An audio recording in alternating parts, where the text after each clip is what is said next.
wá gbọ́ ṣíṣe àti máṣe tòní gẹ́gẹ́ bí irúfẹ́ ìràwọ̀ tí ò ń lò. Mo kí Ọlọ́run ọba, mo ṣèbà Olódùmarè, ìbà akọ́dá ayé, ìbà aṣẹ̀dá ọ̀run, mo ṣèbà Ọ̀rúnmìlà atórí ẹni tí ò sunwọ̀n ṣe, mo júbọ ọkùnrin, mo júbọ obìnrin, mo kí gbogbo ojú tó ń wò mí níbikíbi tí ẹ ti ń gbọ́ mi káàkiri àgbáńlá ayé.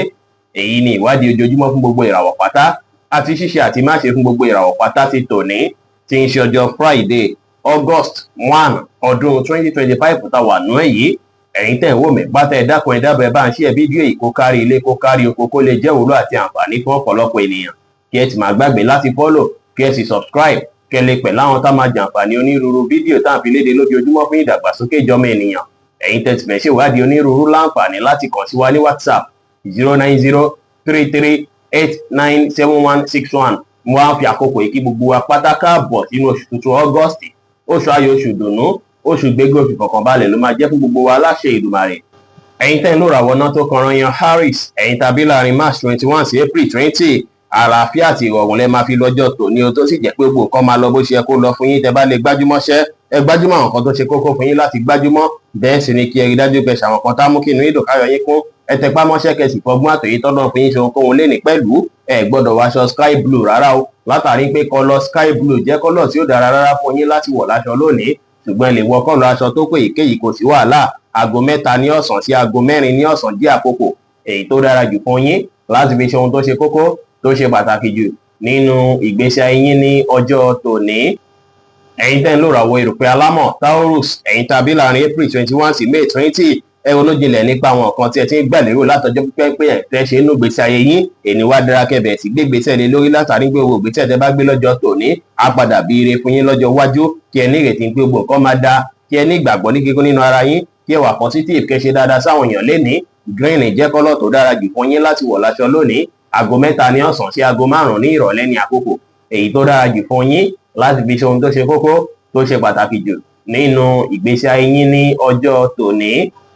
Ẹ̀yin tẹ́ ń lò ràwọ̀ afẹ́fẹ́ aláwàdà Gemini, ẹ̀yin tàbí láàrin May 21 sí June 21, ó ṣeé ṣe káwọn èèyàn fẹ́ máa fi ìwà yín kọ́ fẹ́ máa fi jọ́ọ̀jì yín lọ́jọ́ tòní. Fún ìdí èyí, kẹ́ hùwà dáadáa, ẹ má kanra mẹ́nikẹ́ni, ẹ má hùwà tí ó tọ́, kó má jẹ́ pé àwọn èèyàn máa fẹ́ nípa àwọn òfẹ́ bá yín ṣe. Kẹ́ kíyèsára lọ́jọ́ tòní. Ó ṣeé ṣe kí nǹkan kékeré kan kó fẹ́ máa jẹ́ kí àìbalẹ̀ ọkàn fẹ́ wáyé fún yín díẹ̀, ṣùgbọ́n kẹ́ rí dájú pé ẹ mọ́kàn ara yín balẹ̀, ẹ má kánjú pinnu, ẹ má yára gbígbésẹ̀ lórí ohunkóhun lénìí.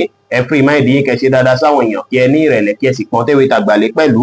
Aago 3 ní ọ̀sán sí aago 4 ní ọ̀sán jẹ́ àkókò tí ó dára rárá fún yín láti fi ṣe ohun tó ṣe kókó tó ṣe pàtàkì nínú ìgbésí ayé yín, látàrí pé àkókò yẹn jẹ́ àkókò tó wà very unlucky fẹ́yìn tẹ́ ń lò ràwọ̀ yìí. Ṣùgbọ́n kọ́lọ̀ rẹ́ẹ̀dì jẹ́ kọ́lọ̀ tó dára jù fún yín láti wọ̀ láṣọ lónìí. Ẹ̀yin tẹ́ ń lò ràwọ̀ omi agbára Cancer, ẹ̀yin tàbí láàrin June 22 sí July 22, ó ṣeé ṣe káwọn kankan ṣẹlẹ̀ lọ́jọ́ tòní tí ni yóò ní fi bẹ́ẹ̀ dùn pẹ̀lú rẹ̀, tí yẹn sì lè fẹ́ affect confidence yín, ó lè fẹ́ affect yín, ó lè má jẹ́ kí ẹ ní ìgboyà dáadáa lọ́jọ́ tòní. Kẹ́ rí dájú pé ẹ ṣaragírí, kẹ́ dúró ṣinṣin, kẹ́ má sì jẹ́ kí ìmọ̀lára yín lágbára jù yín lọ, ẹ má sì jẹ́ kí emotion yín control yín rárá lọ́jọ́ tòní.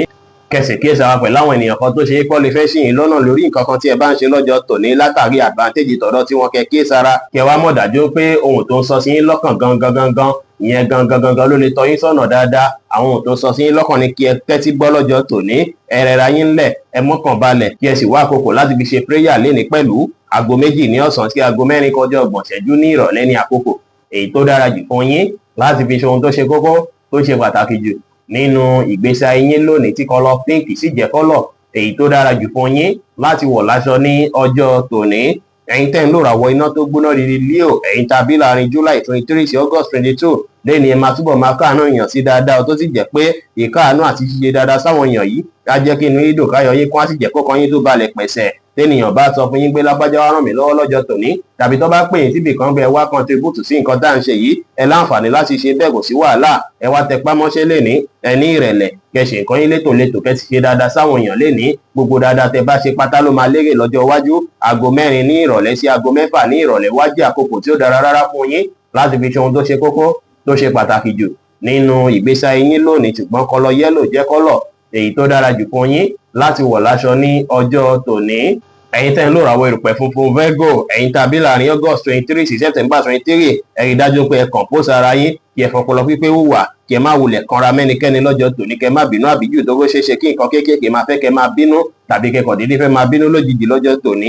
Ẹ jìnnà sí gbogbo nǹkan tó jọ mọ́ ìfàǹfà ìgbọ́ra-ẹni-yé àbí ìjà lọ́jọ́ tòní pátápátá pẹ̀lú àwọn tó ṣe é pọ́ súnmọ́ yín. Ẹ wá mọ́kàn ara yín balẹ̀ kí ẹ jẹ́ kọ́jọ́ tòní lọ ṣáájú kí ẹ tó lẹ fẹ́ correct yàn kan, kó má jẹ́ pé ó máa misinterpret yín, kó má jẹ́ pé bóyá máa sọ pọ̀rọ̀ tẹ́ sọ bákan lórí, bóyá máa twist ẹ̀ mọ́ yín lọ́wọ́. Ẹ tẹpá mọ́ṣẹ́ lẹ́nì kí ẹ ní ìrẹ̀lẹ̀, ẹ wà determine, ẹ lómìnira láti káàkiri lọ bíkíbi lẹ́nì láti lọ wá oore, kò sí wàhálà. Deep blue jẹ́ kọ́lọ̀ tó dára jù fún yín láti wọ̀ láṣọ lónìí. Aago 12 kọjá ìṣẹ́jú 15 ní ọ̀sán sí aago 1 kọjá 30 ìṣẹ́jú ní ọ̀sán ní àkókò èyí tó dára jù fún yín láti fi ṣe ohun tó ṣe kókó tó ṣe pàtàkì jù nínú ìgbésí ayé yín ní ọjọ́ tòní.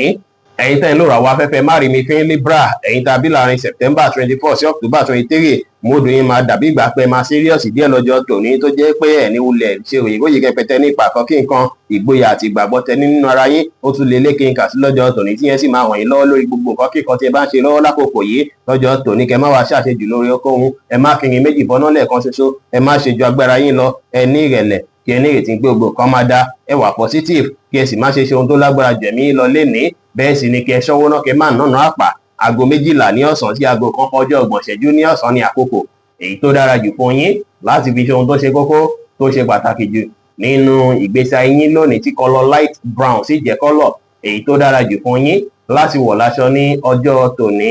Ẹ̀yin tẹ́ ń lòrò àwọn omi tútù Scorpio, ẹ̀yin tàbí láàrin October 24 sí November 22, ó ṣeé ṣe kẹ́ wà disappointed lórí àwọn kan kọ̀ọ̀kan tẹ́yin ṣe lásìkò yìí, bóyá àwọn kan tí ẹ ti plan fọ́jọ́ tòní tẹ́lẹ̀, bí ẹ ti rò pé báyìí lẹ máa ṣe tó sì dàbí ìgbà pé nǹkan náà padà rí bí ẹ ṣe ń fẹ́ lọ́jọ́ tòní. Ìyẹn sì lè àfẹ́ ti ìgboyà àbí ìgbàgbọ́ tẹ ní nínú kan kí nǹkan tẹ́yin ṣe tàbí nínú ara yín lọ́jọ́ tòní. Ẹ má ṣe ròyìnròyìn rárá o, kẹ́ o lè rí dájú pé ẹ mọ́kàn ara yín balẹ̀, ẹ má ṣe ròyìnròyìn rẹpẹtẹ nípa èyí ṣe dáadáa láàyè iṣẹ́ lọ́jọ́ tòní, kẹ́ sì má stress ara yín ju bó ṣe yẹ lọ, ẹ má tàṣejù ohunkóhun, ẹ wà positive kí ẹ fọgbọ́n àtẹ̀yìn tọ́lọ́ fi ń ṣe ohunkóhun, kẹ́ sì ní ìrètí pé àwọn ọjọ́ táwọn wò lọ́ọ̀kan yìí máa tún dára lọ́jọ́ tòní lọ.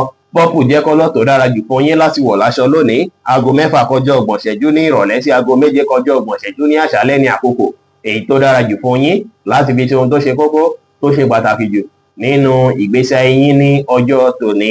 Ẹ̀yin tẹ́ ń lòrò àwọ̀ inú àtùpà Sagittarius, ẹ̀yin tàbí láàrin November 23 sí December 22, ó ṣeé ṣe kẹjí lọ́jọ́ tòní kó dàbí ìgbà para ń kan yín bákan tàbí ọkàn yín pòrúurú, bóyá látàrí àlá tẹ́tí lámọ́jú mẹ́rin, ó ṣeé ṣe kó jẹ́ bẹ́ẹ̀, ó jẹ́ pàlà kan lẹ́lá tó máa bà yín lẹ́rù, tó máa jẹ́ kọ́kàn yín máa pòrúurú tàbí káyìbalẹ̀ ọkàn fẹ́ wáyé lówùúrọ̀ ọjọ́ tòní. Ṣùgbọ́n ẹ má ṣe ròyìnròyìn rẹpẹtẹ rárá, látàrí pọ́wọ́ ọ̀rọ̀ lẹ máa dára tó sì dára púpọ̀ kẹ́ lọ́wọ́ ọ̀rọ̀ lẹ́yìn láti fi enjoy ara yín, láti fi ṣàwọn nǹkan tẹ́ nífẹ̀ẹ́ sí láti máa ṣe fún ìdùnnú ara yín. Bẹ́ẹ̀ sì lẹ láǹfààní àti lo àkókò àti ìgbà pẹ̀lú àwọn olólùfẹ́ yín lọ́wọ́ ọ̀rọ̀ lẹ́. Ẹ mọ́kàn balẹ̀, ẹ bá àwọn èèyàn sọ̀rọ̀ pẹ̀lú ìfẹ́ kí ẹ sì fi ìgboyà ṣe ohunkóhun lénìí pẹ̀lú.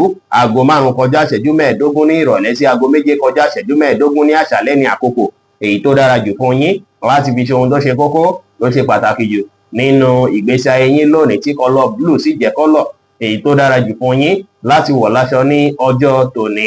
Ẹ̀yin tẹ́ ń lòrò àwọn èrò pé lérúkú Capricorn, ẹ̀yin tàbí láàrin December 23 sí January 19, ọjọ́ tòní ọjọ́ tó dára ló máa jẹ́ fún yín o. Kódà ẹ máa rí ìdùnnú, ẹ máa rí ayọ̀, bẹ́ẹ̀ sì lẹ máa láǹfààní àti ronú jinlẹ̀ nípa àwọn kan tó dàbí challenging situation tó bá wáyé lọ́jọ́ tòní. Ẹ máa láǹfààní àti mọ bẹ́ẹ̀ fẹ́ wọ́nà àbáyọlé èyíkéyìí challenges tó bá wáyé lénìí lórí. Ọjọ́ tòní sì dára púpọ̀ fún yín láti bá àwọn èèyàn tó ṣe é kó tọ́jọ́ mẹ́ta tẹ̀ tí léra tó jẹ́ àwọn olólùfẹ́ yín láti tún rí wọn, láti tún bá wọn ṣe.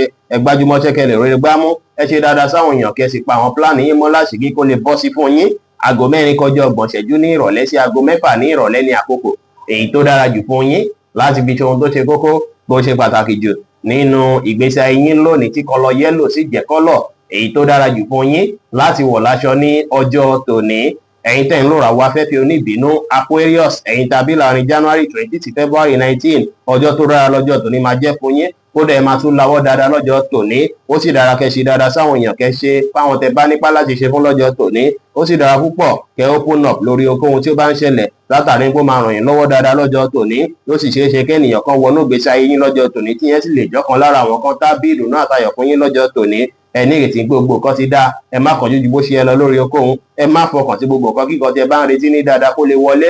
Bẹ́ẹ̀ sì ni kí ẹ má ní pé ẹ ń ṣèlérí ohun tẹ́lẹ̀ mo jẹ́ fẹ́nikẹ́ni kò dára. Aago 2 ní ọ̀sán sí aago 4 ní ọ̀sán ní àkókò èyí tó dára jù fún yín láti fi ṣe ohun tó ṣe kókó tó ṣe pàtàkì jù nínú ìgbésí ayé yín lónìí, tí kọ́lọ̀ green sì jẹ́ kọ́lọ̀ èyí tó dára jù fún yín láti wọ̀ láṣọ ní ọjọ́ tòní. ẹ̀yin tẹ́ ń lò ràwọ̀ omi tí kì í ro Pisces, ẹ̀yin tá a bí láàrin February 20 sí March 20, ara yín máa yá gágá lénìí, inú yín sì máa dùn pẹ̀lú. Ọjọ́ tòní sì jọjọ́ tó dára púpọ̀ láti rí dájú pé ẹ wá bí ìbáṣepọ̀ yín àtàwọn olólùfẹ́ yín ṣe fẹ́ dánmọ́rán bóyá fẹ́ wọnú ara. Ẹ ṣàwọn nǹkan tá mú kí inú àwọn olólùfẹ́ yín dùn látàrí pé ìyà jẹ́ kí ìbáṣepọ̀ yín kó tún dánmọ́rán. Ẹ ṣe dáadáa sáwọn èèyàn, ẹ bá àwọn èèyàn ṣe pẹ̀lú àwàdà àti ẹ̀rín, kẹsì ṣàwọn nǹkan tá mú kí inú tiyín náà dùn pẹ̀lú.